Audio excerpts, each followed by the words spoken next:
বন্ধুগণ, আসসালামু আলাইকুম, শুভ সকাল। তো আবারও কাঁকড়া রাঁধতে চলে আসলাম।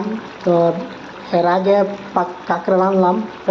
প্রথম যখন কাঁকড়া রাঁধছি তখন ভাবলাম যে অনেকগুলো কাঁকড়া, তো কয়েকটা কাঁকড়া রেখে দিই। বিশেষ করে যদি ভালো না লাগে বা রান্না করে যদি মজা না লাগে বা ভালো না লাগে, তো কিছুটা রেখে দিই।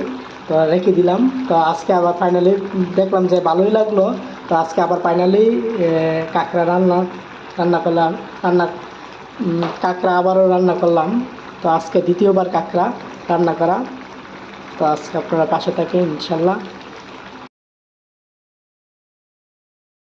বন্ধুগণ, গুড মর্নিং, শুভ সকাল, আসসালামু আলাইকুম সবাইকে।